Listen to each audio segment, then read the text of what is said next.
మావిగన్ అంటే ఏంటో తెలియదన్న చంద్రబాబు మళ్లీ మాట మార్చారని మండిపడ్డారు పేర్ని నాని.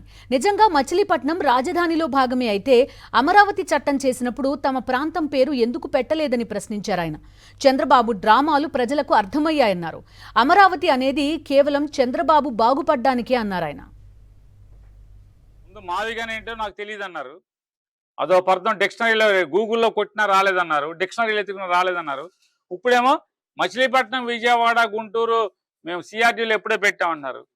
మీకు నిజంగా మా మీద ప్రేమ నిజమైంది అయితే మచిలీపట్నం, విజయవాడ, గుంటూరు ప్రాంత వాసుల మీద, మా ప్రాంతం మీద మీకు నిజమైన ప్రేమ అయితే అమరావతి కేంద్రంలో చట్టం చేసినప్పుడు మా ఊళ్ళు పేర్లు కూడా పెట్టారా? 29 ఊళ్ళే పెట్టారా?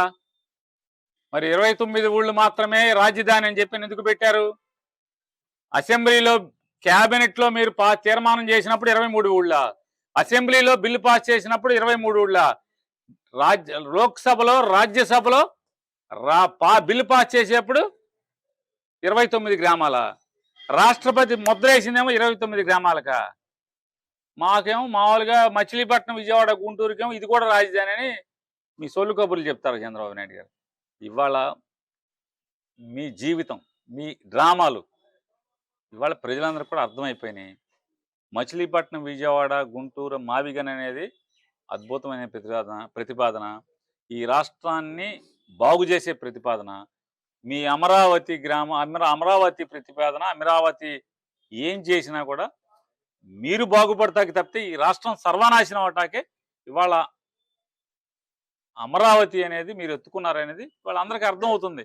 మీరు ఎన్ని పిల్లి మొగ్గలేసినా మీరు దొంగ చట్టం తయారు చేసినప్పుడు, అంటే చట్టం అవసరం లేని చోట చట్టం తయారు చేసినప్పుడు క్యాబినెట్లో, అసెంబ్లీలో, రాజ్యసభలో, లోక్సభలో రాష్ట్రపతి ముద్ర ఎక్కడా మచిలీపట్నం, విజయవాడ, గుంటూరు అనే ఊళ్ళు ఎక్కడా లేనకుండా 29 గ్రామాలే రాజధాని అని మీరు ముద్ర వేయించినప్పుడు మాదెట్ట అవుద్ది రాజధాని?